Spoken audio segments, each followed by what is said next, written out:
Muy buenas, sean bienvenidos a otro programa más de Lumen Fidei. Recordemos que este es un espacio coordinado por el Instituto de Ciencias Religiosas Santa María de Toledo, en el que tratamos de adentrarnos en las asignaturas de la carrera de Ciencias Religiosas. Hoy, en este programa, vamos a adentrarnos en una de las asignaturas de sacramentos. La carrera tiene varias asignaturas de sacramentos, pues vamos a ver una de ellas. Los sacramentos nos pueden parecer una cuestión bastante simple de la teología, ya que se nos enseñan desde pequeños en catequesis, pero sin embargo cada uno de ellos tiene una cuestión mucho más profunda y en el programa de hoy pues vamos a adentrarnos en algunos de ellos.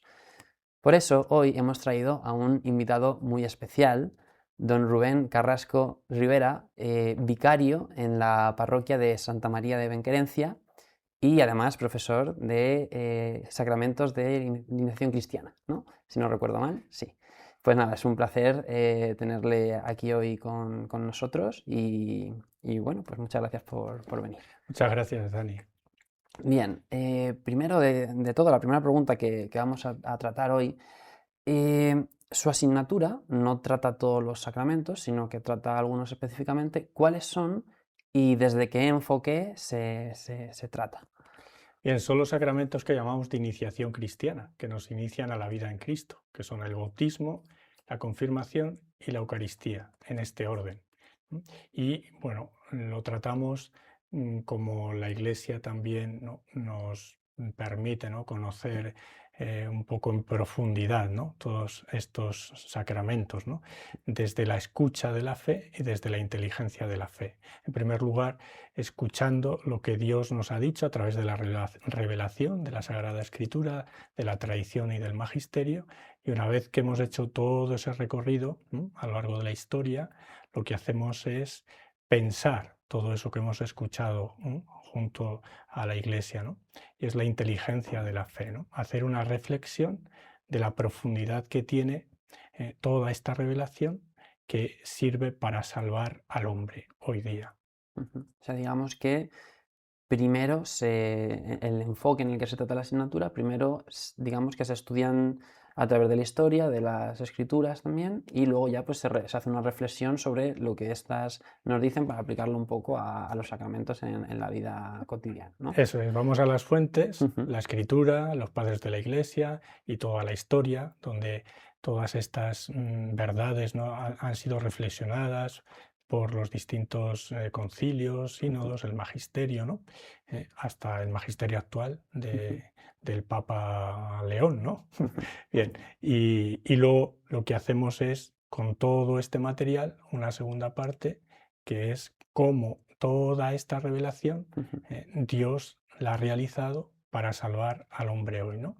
Y hacemos una reflexión teológica profunda, ¿no? Ujú. Porque la teología no se queda en una reflexión abstracta, es una reflexión que lógicamente aterriza en la vida de los fieles. ¿Y cómo podríamos definir la palabra sacramento para dar, pues eso, una definición exacta a la gente que nos esté viendo? Sí, bueno, todos recordamos esa definición clásica, ¿no?, tridentina. El sacramento es un signo Sensible. sensible instituido por Jesucristo para darnos la gracia, ¿no? Ujú. En esa definición hay tres elementos. En primer lugar, el que está en el centro, ¿no?, que es instituido por Jesucristo. Los sacramentos, cada uno de los 7, pues no son un invento de la Iglesia, sino que Jesús, por medio de acciones o de palabras, quiso que a través de ellas, ¿no?, se comunicara una gracia particular, ¿no?, que es el tercer término de la definición, ¿no? La primera parte es signo sensible, esto es, que entra por nuestros sentidos, ¿no?, por cualquiera de los 5. La vista, el olfato, el gusto, el tacto, ¿no? Vemos agua, si nos cae agua nos mojamos, ¿no? Es vino, es pan, ¿no?, es aceite. Escuchamos una palabra, yo te bautizo, esto es mi cuerpo, yo te absuelvo, ¿no? Recibe por esta señal el don del Espíritu Santo. Bueno, palabras y obras, que es como Dios siempre se ha revelado a lo largo de la historia de la salvación, en el Antiguo Testamento y en el Nuevo Testamento, en el tiempo de Cristo, también en el tiempo de la Iglesia. Dios usa el lenguaje de los hombres, con el lenguaje que nos comunicamos, también para comunicarse, ¿no?, a través de lo que percibimos, ¿no? Y todo esto que ha sido querido por Cristo, ¿m? Nos comunica lo que no vemos, la gracia, ¿no? Esa fuerza divina que, bueno, pues lo que hace es asistirnos, ¿no? Para que, levantados de la caída inicial por el bautismo, ¿eh? Lo que hace es darnos la gracia constantemente porque estamos llamados a la santidad, a ir al cielo, ¿no? Ujú. Bueno, ahora hablaremos más adelante un poco del tema signo sensible y cómo, pues eso, Ujú. cómo utilizar los sacramentos, digamos, la simbología un poco dentro del ritual y demás para que nosotros podamos apreciar pues eso, la gracia de alguna manera. Pero bueno, centrémonos primero en hablar del bautismo, ¿no? Por ahí se empieza. Ujú. Bueno, mucha gente, pues me imagino que lo sabe, pero ¿qué es el bautismo y cuál es un poco el origen del mismo? Bien, el bautismo es el primero de los sacramentos, la puerta, como acabas de decir, ¿no? Y el origen está en el bautismo de Jesús en el Jordán, que a su vez apunta, ¿no? Jesucristo hace como spoiler, ¿no? De para qué ha venido a este mundo, ¿no? Y hace spoiler, ¿no? Anticipo de su misterio pascual. Cuando Jesús se sumerge en las aguas, anticipa su muerte. Con él hemos sido sumergidos toda la humanidad. Y cuando Jesús vuelve a salir de las aguas, anticipa su resurrección. Con él también hemos resucitado todos, naciendo una vida nueva, ¿no? Ahí está el origen del bautismo. Bien, y la voz del Padre abriéndose las nubes, ¿no? Dicen los sinópticos, ¿no? Que lo declara su Hijo amado, el predilecto, ¿no? Y el Espíritu Santo desciende sobre el Señor, ¿no? Ahí radica precisamente, ahí tiene su origen el sacramento del bautismo. Quería saber también, don Rubén, sobre todo en este caso del bautismo, si en la asignatura se estudia muy a fondo lo que sería el ritual del bautismo y toda su simbología. Es decir, antes ha comentado, ¿no? El tema del signo sensible y toda la simbología que hay con el agua, con un poco si nos pudiera explicar. Sí, bueno, eso es una parte final, ¿no? Ujú, Pero sí que hacemos siempre una explicación del sacramento, menos de la Eucaristía, lógicamente, porque no vamos a explicar la misa entera, pero sí que hacemos una pequeña catequesis, alguna clase mistagógica, ¿no? ujú, De esa celebración, porque es tremendamente expresiva, ¿no? Y rica, ¿no? ujú, Bien, algunos elementos de esa celebración, bueno, pues la puerta, quizá la unción catecumenal, ¿no? Y luego el agua y los tres ritos explicativos que vienen a confirmar lo que ha sucedido, ¿no? ujú, En el momento de derramar el agua, ¿no? La puerta es importante. Esperamos, ¿no? A los padres con el hijo en la puerta. La puerta no es simplemente una hoja de metal o de madera, ¿no? Que separa espacios, sino que es Cristo, ¿no? Es un lugar cristológico, ¿no? Y evoca al momento de la cruz, ¿no? Cuando Jesús dice en el Evangelio de San Juan, yo soy la puerta, está hablando de la cruz, cuando Él extiende todos sus miembros y se deja devorar por el lobo, ¿no? Que es Satanás. Él extiende sus miembros para protegernos a nosotros, ovejas de su rebaño, ¿no? Entonces, atravesar la puerta, ¿no? El día del bautismo es toda una catequesis.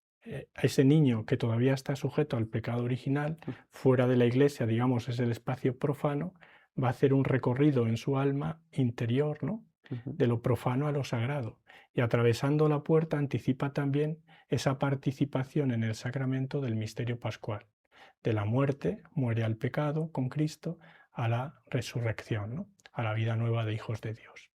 La unción catecumenal, que se hace ya junto al altar en la segunda parte, porque hay tres momentos en la ujú, celebración que se han de respetar, ¿no? En la puerta, junto al altar y propiamente ya en el batisterio. Esta unción con óleo catecumenal se hace en el pecho, ¿no? En la antigüedad, este aceite se embadurnaba por todo el cuerpo del cristiano, porque era un gesto tomado del paganismo, como los luchadores, ¿no? En el circo se embadurnaban de aceite para hacerle más dificultoso el combate al contrincante. ujú, Así los cristianos eran muy conscientes de que la vida cristiana era un combate contra Satanás. Por eso se embadurnaban al principio todos ellos, ¿no? Con el ujú, aceite, porque Cristo era como su coraza, ¿no? En ese combate. Luego se limitó a la zona del pecho, ¿no? Porque es la sede de la fortaleza, ¿no? Y luego ya en la última parte, después de bendecir el agua con 6 imágenes, 6 momentos de la historia de la salvación, 3 del Antiguo Testamento, la creación, el diluvio, el paso del Mar Rojo, y 3 del Nuevo Testamento, el Jordán, ¿no? el, el costado abierto de Cristo en el Calvario y el mandato misionero. Se bautiza al niño, ¿no? Parece que no ha sucedido nada, puede que llore, ¿no? Pero en realidad ha sucedido el gran milagro, que viene expresado por el significado natural del agua. El agua, pues genera vida, y donde hay agua también hay limpieza. Bueno, pues este es el doble efecto del bautismo. Se ha purificado del pecado original y ha sido hecho hijo de Dios, ¿no? La filiación divina. Como no hay reglas ni termómetros en la vida cristiana que cuantifiquen la gracia, sí que la liturgia prevé 3 ritos explicativos, ¿no? En primer lugar, la vestidura, se pone una vestidura blanca sobre el niño, ¿no? Que expresa cómo ha quedado, ¿no? Y en qué consiste la vida cristiana. Los 3 ritos explicativos lo hacen así. ¿Qué ha sucedido? Ha quedado totalmente limpia su alma, como esa vestidura. ¿Y en qué consiste la vida cristiana? En conservarla sin mancha hasta llegar a la vida eterna, ¿no? Cuando caemos, ¿ya se ha estropeado todo? No, tenemos el sacramento de la reconciliación, que los padres de la Iglesia lo denominaban la segunda tabla del bautismo. El segundo rito explicativo es la vela, que se enciende a su vez del cirio pascual, símbolo de Cristo resucitado, y es expresión de la fe que se ha encendido en el corazón del niño, ¿no? Y se invita a los padres, ¿no?, a que la hagan crecer, que la aviven, ¿no?, con su testimonio y su ejemplo, ¿no? Y por último, el efetá, que es un rito potestativo, ¿no? El sacerdote signa los oídos y la boca, ¿no?, del niño, diciendo, ¿no?, efetá, ¿no?, como hizo Jesús, ¿no? Y bueno, quiere decir esa expresión de lo que hizo el pecado original y a lo que estaba sometido ese niño antes de recibir las aguas, ¿no? Todos nosotros. El pecado original lo que hizo es dejar sordos a nuestros padres y a toda la generación posterior. Y cuando uno está sordo, al final se aísla y no se comunica. El pecado espiritualmente nos dejó sordos y mudos. Lo que ha hecho el Señor a través del agua es volver a abrir los oídos y soltar la lengua. Y en eso consiste la vida cristiana. Escuchar la palabra de Dios, removerla en el corazón como María y dar testimonio con la vida siempre y de palabra cuando nos la pidan. Bueno, vemos con su explicación que ha sido impresionante, que el ritual tiene pues un orden y una simbología mucho mayor de la que muchas veces simplemente apreciamos, ¿no? Es decir, cualquier ritual católico pues es normalmente muy bonito, pero si ya entiendes toda la simbología y el significado de cada gesto, vamos a decir, que hay detrás, pues es mucho mayor. Yo estoy convencido que muchas personas que nos estaban viendo desde casa pues no tenían ni idea de qué había detrás de cada cosa, y yo la verdad que también me ha sorprendido muchas de las cosas que nos ha comentado, porque le aporta una belleza y una riqueza mucho, mucho mayor. Ya para terminar con el tema del bautismo, hay como en la actualidad, sobre todo, hay como una polémica sobre bautizar a los niños, esperar a que sean mayores y que ellos decidan si bautizarse o no. Me gustaría que nos dijera por qué es, bueno, que ya lo ha explicado brevemente antes, el por qué es importante bautizar a los niños, pero también un poco si esta tradición de bautizar a los niños pocos meses después de que nazcan ha sido siempre así en la historia de la Iglesia, o es algo que se estableció en un momento determinado. Empezando por la última pregunta, Ujú. desde el inicio hubo bautismo de niños, en el sentido de cuando recordamos cuando se convierte el carcelero con toda su familia, lógicamente habría niños, ¿no? Y hay otros muchos episodios en Hechos de los Apóstoles, que familias enteras se convertían, ¿no? Y por tanto los niños se bautizaban. Pero es verdad que en los primeros siglos, el catecumenado, cuando ya se establece la paz constantiniana en el siglo IV, ¿no?, bueno, y hay libertad para profesar la fe, se establece este ordo, este camino de los catecúmenos, y está destinado a los adultos. Pero sucede ya que a partir del siglo VI, VII cae en desuso. ¿Por qué? Porque el bautismo, lógicamente, ya comienza a ser de infantes, de niños, porque los adultos se han convertido y ya son ellos los que educan a sus hijos en la fe. De tal manera que comienza generalizarse, y extenderse el bautismo de los niños, ¿no? No así ya el de los adultos, que es más raro, ¿no? Hoy día estamos acudiendo al proceso contrario. Una sociedad secularizada hace que cada vez en nuestras parroquias tengamos más peticiones para iniciar el catecumenado de adultos, ¿no? Bien, y luego, pues recientemente, bueno, ya hace en el siglo pasado, en el año 80, 1980, la Congregación del Culto, perdón, la Congregación de la Doctrina de la Fe, pues sacó un documento que es Pastoralis Actio, que es de rabiosa actualidad, ¿no? Que, bueno, pues indicaba un poco el ambiente que ya estaba viviéndose, ¿no? En aquel momento. Y era pues este que señala, ¿no? El de posponer, ¿no? Muchos padres que dicen posponer el bautismo de sus hijos, que ellos decidan cuando crezcan, ¿no? Porque no quieren, bueno, pues un poco eh, pues violentar su libertad, ¿no? Y ese documento señala que en ninguna medida están socavando su libertad, ¿no? Sino que hay otras muchas cuestiones de la vida, ¿no?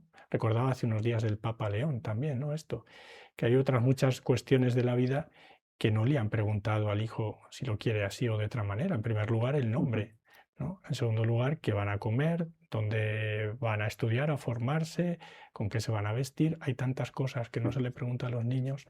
Y recuerda este documento que, siendo padres cristianos y sabiendo que el don de la fe es el don más grande y más alto que se le puede entregar a un hijo, cuanto antes hay que dárselo, ¿no? Pues eso, es que tendríamos que ser bautizados pues en cuanto saliéramos del hospital, ¿no? A veces quizá perdemos el tiempo en la celebración, que va más allá del sacramento, ¿no? O que crezca un poquito más para que le endosen el vestido de cristianar, todo eso, ¿no? Pero en realidad es que es el día más importante de nuestra vida. Muchas veces celebramos el día de nuestro cumpleaños y en realidad también tendríamos que celebrar el día de nuestro bautismo, porque es el día que comienza la vida del cielo.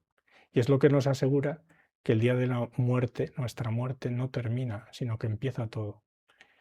Junto al cuerpo sin vida de un difunto en sus exequias estará el cirio encendido, que ya lo estuvo en el bautismo, y hay una correspondencia, porque todo aquello que se le prometió en arras, ¿no? En promesa, se cumplió en este fiel el día que ha cerrado los ojos, ¿no? Y por eso declara la liturgia, recuerda a tu hijo que hoy, dice hoy, la liturgia ezequial, ha sido llamado a tu presencia. Y a lo mejor se murió hace una semana y le está enterrando hoy, pero ese hoy es teológico, es la participación de la vida del cielo, que comenzó en su bautismo y que el día de su entierro comienza a desplegar toda su potencialidad, ¿no? El día más feliz de nuestra vida es el día de nuestra muerte, cuando lo vivamos en primera persona. Los que se quedan aquí, pues lloran, ¿no? Nosotros lloramos a los que se nos van, ¿no?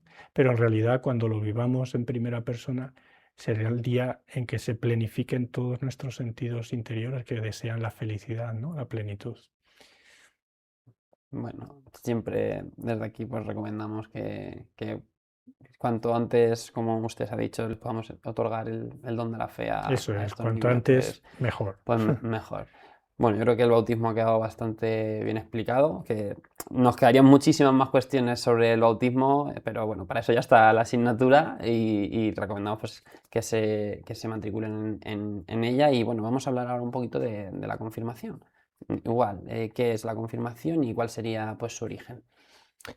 Bien, el origen de la confirmación está en el día de Pentecostés, ¿no? Cuando estaban todos reunidos en el cenáculo con las puertas cerradas y sopló aquel viento fuerte y los envolvió a todos, ¿no? Posándose en llamas, ¿no? De fuego, este espíritu sobre cada uno de ellos. Con María estaban reunidos, ¿no? Y aquel día comienza la iglesia, ¿no? Es verdad que comenzó en el Calvario, ¿no? En la persona de María y de Juan, y ahí a tu madre y ahí a tu hijo, ¿no? Ahí comienza la iglesia, ¿no? Pero pública y solemnemente, de forma manifiesta, es el día de Pentecostés, ¿no? Y ahí es cuando son enviados también, ¿no? Recibid el Espíritu Santo, ¿no? a quienes les perdonéis los pecados les quedan perdonados. Id y haced discípulos en nombre del Padre, del Hijo y del Espíritu Santo. Yo estoy con vosotros todos los días, ¿no? El Espíritu Santo es la segunda persona de la Santísima, la tercera persona de la Santísima Trinidad, ¿no? Que se nos da precisamente como una lumbre, como un fuego, que es el amor del Padre y del Hijo, que se derrama en lo más profundo de nuestros corazones, ¿no? Para que perdamos el miedo, la cobardía y nos lancemos con determinación a dar a conocer a Jesús, el Evangelio, ¿no? Esa es la evangelización, dar a conocer a Jesús, ¿no? Y lógicamente, si estamos prendidos en este fuego, es como lo comunicaremos, ¿no? Si no ardemos, ¿no? Pues no podemos dar esta lumbre, este fuego. Por tanto, Pentecostés es el inicio de este sacramento, ¿no? Y en este sacramento se nos concede el don del Espíritu Santo septiforme, que dice el ritual, ¿no? Los 7 dones, ¿no? Pero el único don, ¿no? El único don, que es el Espíritu Santo, aunque tenga esas 7 manifestaciones, ¿no? En los 7 dones. Yo pues tengo la suerte de ser profesor de adolescentes, entonces hablo, normalmente la confirmación está pues destinada a esa etapa, ¿no? En la adolescencia, pues hablo con muchos de ellos y les pregunto un poco si saben lo que están haciendo, si saben para lo que se están preparando, que es la confirmación. Y me da la sensación muchas veces como que reducen mucho lo que es la confirmación en sí a breves palabras. Pues recibir los dones del Espíritu Santo y no me da la sensación de que realmente sepan lo que están haciendo. Entonces, la siguiente pregunta que le voy a hacer tal vez sea un poco polémica, pero yo creo que puede ser también interesante y es de opinión personal, si usted cree que en las catequesis de formación o de preparación para los sacramentos se les está sabiendo transmitir correctamente lo que es el sacramento en sí. Yo me imagino que dependerá mucho también, pero bueno, le escuchamos. Sí, es verdad que nuestras catequistas hacen todo el esfuerzo, todo lo posible, ¿no? Para ayudar a los chicos, ¿no? A que descubran esto, ¿no? Pero es cierto que la catequesis no es transmitir meramente unos conocimientos, es verdad que tiene que tener un contenido, ¿no? En ese sentido también saber distinguir la clase de religión de la catequesis, ¿no? Pero teniendo un contenido, lo más importante de la catequesis es transmitir vida, la vida, ¿no? En Cristo. Y el gran problema, ¿no? Que es un reto, es cómo transformar esas catequesis, ¿no?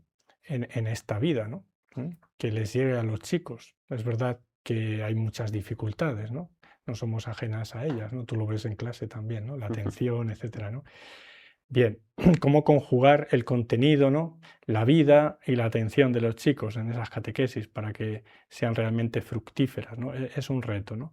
Pero, bueno, lo más importante es llevarles, ¿no? Con el testimonio propio del catequista a una vida en Jesús, en Cristo, que eso es lo que pretende toda la catequesis de la iniciación cristiana.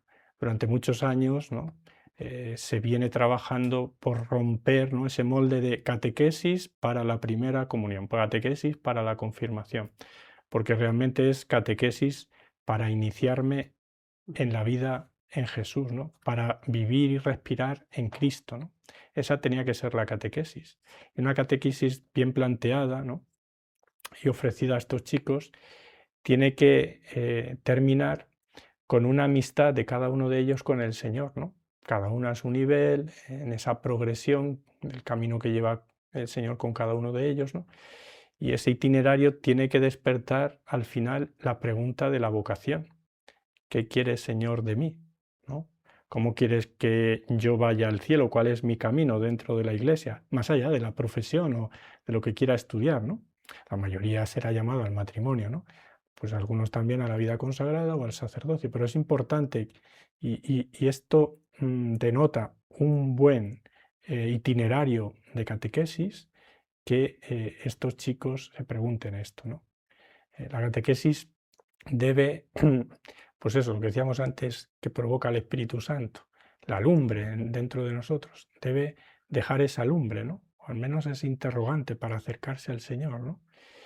Y saber que, bueno, que la vida cristiana no se puede plantear simplemente como un jardín bonito de un día, del sacramento, el bautismo, la comunión, la confirmación, la boda, incluso la ordenación sacerdotal o la profesión religiosa. No es ese día que plantamos ahí un jardín muy bonito, incluso se llaman flores a la iglesia, ¿no? Sino que ese jardín es bonito, ciertamente, pero tiene que estar empapado por una corriente subterránea que permita que fuera se conserve ese jardín, ¿no? Esa corriente subterránea es la vida del Espíritu, el Espíritu Santo, que si está como, pues eso, un pequeño riachuelo interior, siempre habrá vida en Cristo. La vida cristiana que vivimos, ¿no? Y que nos compromete más allá de la misa o de los sacramentos, de la oración, en nuestras actividades concretas, laborales, ¿no? Familiares, ¿no? Vecinales, ¿no? Pues precisamente será hermosa, ¿no? Como ese jardín, si está empapada por dentro por el Espíritu, y será una vida cristiana coherente. Sí, sobre todo le hacía esta pregunta porque, bueno, yo me imagino que desde casa muchos catequistas nos estarán viendo y, pues eso, que también les animamos a que se apunten a la asignatura y así podrán impartir, pues, de una manera, pues, mucho más profunda o acercarles, como usted nos ha dicho, a los adolescentes o a los niños o a quien corresponda. Mm. Eh, Sí, es también, hay un hándicap, ¿no? Que, es decir, en 45 minutos a la semana que dura la catequesis, porque es una hora, Ujú. pero cuando empezamos, en que se pasan ahí 10 minutos, rezamos antes, luego la catequesis es 40 minutos semanal, ¿no? Y es muy poco, ¿no? Entonces, la catequesis en realidad eh, empieza en casa. Los primeros catequistas tienen que ser los padres. Cuando hay de verdad una vivencia de la fe, ¿no? En casa, hay vida cristiana, pues todo esto se nota mucho, ¿no? Bueno, el último sacramento que nos quedaría por ver sería la Eucaristía. Es verdad que la Eucaristía pues, es un sacramento que es súper difícil de abarcar, ¿no? Pero bueno, pues si nos pudiera explicar pues lo más sintético posible lo que es este sacramento.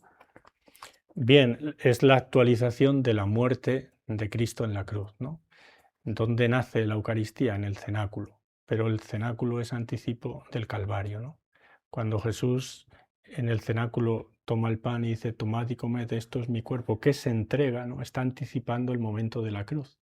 Y de este cuerpo que está clavado en la cruz brota la sangre, que nos lleva al cenáculo a su vez. Tomad y bebed, esta es la copa de la nueva alianza en mi sangre, ¿no? Derramada por todos, ¿no? Por muchos. Bueno, pues el jueves santo y el viernes santo en su liturgia precisamente están de este modo engarzados, ¿no? Y es el primer día del trido, porque lo que sucede en el cenáculo es anticipo del Calvario y lo que sucede en el Calvario es cumplimiento del cenáculo. Por eso la celebración del jueves santo queda inconclusa, no hay bendición y se va con la reserva, ¿no? A lo que llamamos popularmente monumento. Acompañamos cronológicamente a Cristo en todas sus últimas horas en la tierra y los oficios del viernes comienzan en silencio, porque la liturgia quiere ayudarnos a comprender esta unidad inseparable entre el cenáculo y el Calvario. Por tanto, la Eucaristía es la actualización del único sacrificio de Cristo, el único sacerdote, ¿no? Y aparte de este aspecto sacrificial, la Eucaristía es pues presencia. Si hay una víctima, hay una presencia de esta víctima, que es Jesús, el unigénito del Padre, el Hijo de María, ¿no?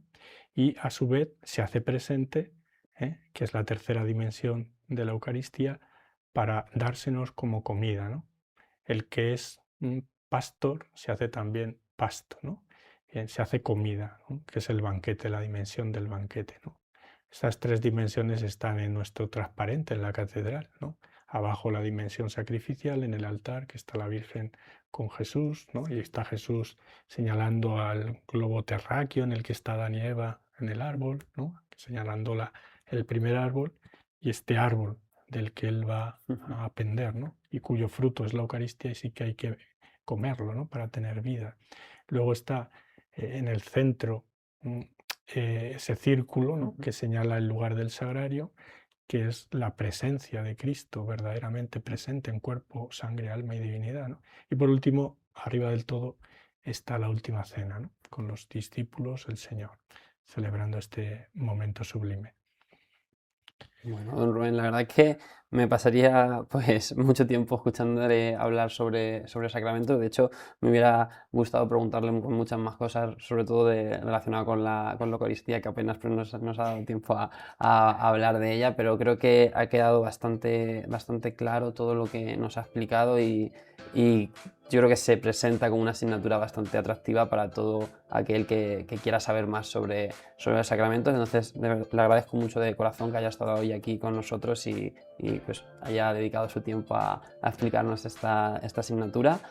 Y bueno, pues a la gente que nos ve desde casa, ya veis que ciencias religiosas pues es una carrera muy completa y que nos puede ayudar muchísimo en nuestra vida cristiana. Hoy pues toca hablar de sacramentos y bueno, pues nada, simplemente les motivamos de verdad que se matriculen en todas estas asignaturas y nada, les damos pues muchas gracias por estar otro programa más aquí hoy con nosotros. Muchas gracias y hasta el próximo programa.